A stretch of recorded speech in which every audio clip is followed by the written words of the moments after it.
Hello and welcome class 12th in Classroom Notes by Rekha Jain. And today I have brought the summary of the chapter The Indigo by Louis Fisher.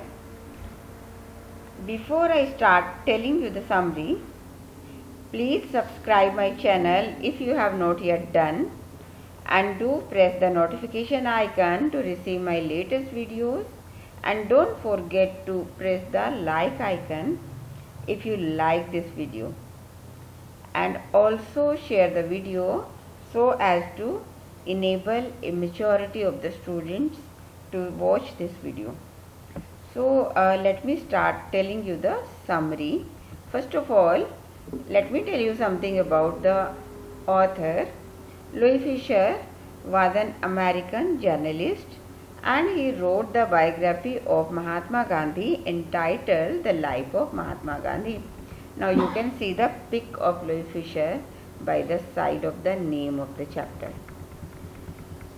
Author has tried to highlight that dynamic leadership and the effective modus operandi can solve any kind of problem easily. Now, modus operandi is actually the methodology or the strategy to do any sort of work. Author has displayed the active involvement of Gandhiji in removing the wish and suffering of the poor peasants of Champaran. Now, summary. This chapter, Indigo, describes numerous events, that means innumerable events in the life of Gandhiji which he witnessed in Champaran. It was in 1916 when a poor sharecropper approached to him. Now, who is a sharecropper? Who is involved in sharecropping. And why this sharecropper approached to Gandhiji? Because he wanted to take the help of him. Because Champaran sharecroppers were exploited by British landlords. Gandhiji, at that time when that sharecropper approached to him, Gandhiji didn't pay any attention. But this sharecropper was adamant. That means he was firm. And wherever Gandhiji went, he followed him. Having seen his adamant nature, Gandhiji listened to him and he told the whole incident. The incident was like this, that whole of the arable land, arable means cultivable land, was divided into large estates, and the owner of those estates were the Britishers, and indigo, because indigo was the chief commercial crop. That is why all the Britishers forced poor farmers to grow indigo on at least 15% of the land, and they also compelled the peasants to surrender the whole crop revenue as rent to them. Now, what happened? In the international market, synthetic indigo arrived, developed by Germans, and when the shrewd landlords came to know about that, they released the poor farmers from that foundation, from that compulsion, and they demanded compensation for releasing the farmers from this condition. Now, the farmers were already so poor, addition was put to pay the compensation. So this brought more miseries to the sharecroppers. Miseries means problems. Now, at this moment, Shukla met Gandhiji.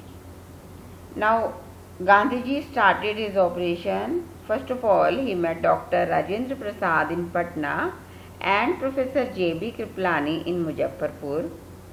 Why? Because he wanted to collect the information about these farmers. And on reaching Champaran, he called the lawyers who were hired by these poor and illiterate farmers, and he scolded the lawyers for charging high fee from them, first of all. Then he collected the facts and information. That was, see, the modus operandi. This was the modus operandi.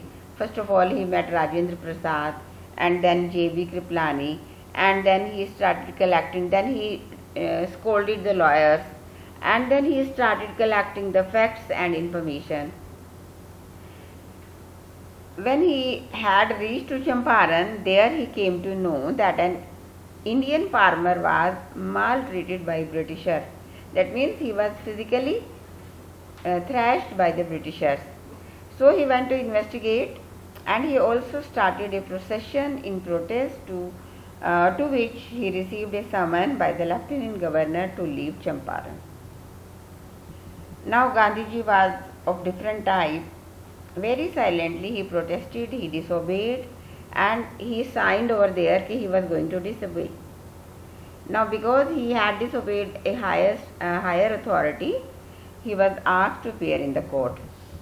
And when the next day he appeared in the court, the news of his arrest had spread like fire.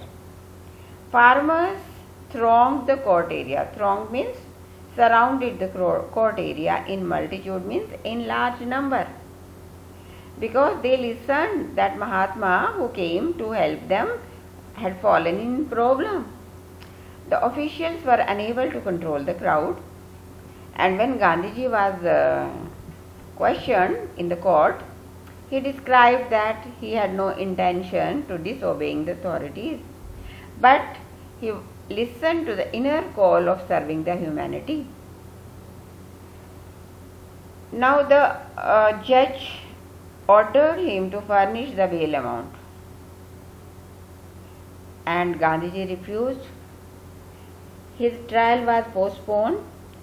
He was released without submitting the bail amount. Now at this moment he called the prominent lawyers like Rajendra Prasad, Brij Kishore Bahu, Maulana Mazrul Haq, and all these came to his support. Now Gandhiji received a written statement that Lieutenant General had dropped the case, and he was released.